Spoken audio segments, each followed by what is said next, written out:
जनपद संभल में बहुउद्देशीय प्राथमिक सहकारी समिति कासमपुर विकासखंड पवासा से जुड़े किसानों की लंबे समय से चली आ रही समस्याओं का अभी तक समाधान न होने से किसान संगठनों में गहरी नाराजगी है। किसानों की समस्याओं को लेकर किसान संगठन फिर गरज उठा है। सहकारी समिति पर किसानों ने गंभीर आरोप लगाए हैं। संगठन ने चेतावनी दी है कि अगर 3 दिन में समस्याओं का समाधान नहीं हुआ तो 1 सितंबर से वे पुनः धरने पर बैठेंगे। देखिए हमारी ये रिपोर्ट। किसान मजदूर संगठन संभल के जिलाध्यक्ष कुलदीप सिंह चौधरी के नेतृत्व में किसानों ने सहकारिता विभाग को ज्ञापन सौंपकर 3 प्रमुख समस्याओं को तत्काल हल करने की मांग की। किसानों का आरोप है कि क्रेडिट कार्ड बिना सुविधा शुल्क दिए नहीं बनाए जा रहे। वहीं दूसरा आरोप है कि यूरिया की कालाबाजारी खुलेआम हो रही है, जिससे किसानों को खाद लेने में भारी दिक्कत आ रही है। किसानों का कहना है कि इस कालाबाजारी को रोकने के लिए कड़े कदम उठाए जाएं और नियमित खाद वितरण सुनिश्चित किया जाए। वहीं संगठन का कहना है कि किसानों के जमा 7% में से 4% ब्याज अनुदान की धनराशि उन्हें वापस नहीं मिली है। ये धनराशि सीधे उनके खाते में शीघ्र वापस कराई जाए।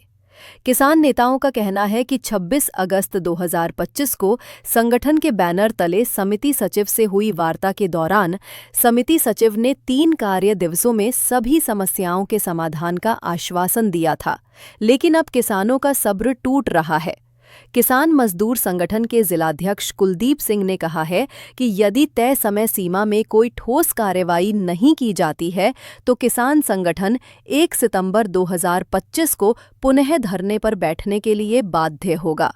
संगठन के नेताओं ने ये भी साफ कहा कि अगर किसान सड़कों पर उतरने को मजबूर होते हैं तो इसकी पूरी जिम्मेदारी शासन प्रशासन की होगी। 26 अगस्त 2025 को AR साहब और सचिव के बीच हमारी वार्ता हुई थी कि सहकारी समिति कासमपुर पर कुछ कारणों से वहाँ खाद नहीं मिल रहा है और किसानों को क्रेडिट कार्ड बनवाने में बहुत समस्या हो रही हैं। जो किसान बिना सुविधा शुल्क के बनवाना चाहते हैं उन्हें 4-4, 5-5 महीना हो गए। सचिव साहब कहते हैं कि इनकी फाइल हो गई, किसी से कहते हैं आपको 12 साल का टाइम निकल गया।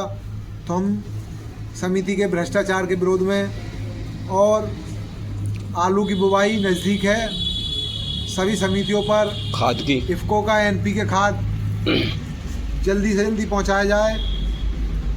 और हम अनिश्चितकालीन धरने पर बैठे हैं। जब तक हमारी पूर्व समस्या का समाधान नहीं होगा तब तक धरना जारी रहेगा। नहीं तो आज जब 11 बजे या 12 बजे से यहाँ बैठे हो तो किसी अधिकारी ने आपकी सुनवाई में कुछ विश्वास किया नहीं?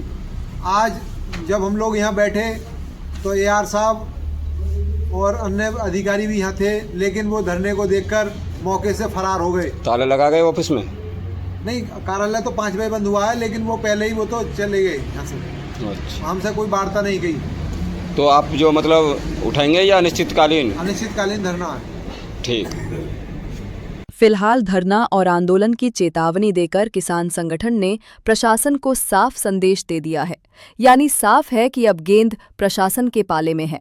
किसानों की मांगों पर कार्रवाई होगी या फिर धरना होगा। निर्णय अगले 3 दिनों में सामने आ जाएगा। अब देखना ये होगा कि किसानों की जायज़ मांगों पर प्रशासन कितनी जल्दी कार्यवाही करता है। धरती से जुड़े किसान को आगे भी अपनी हक की लड़ाई लड़ने को मजबूर होना पड़ेगा या फिर उसकी समस्याओं का समाधान होगा, ये तो आने वाला वक्त ही तय करेगा। संभल से पंचायत वार्ता के लिए जयदेव सिंह की खास रिपोर्ट।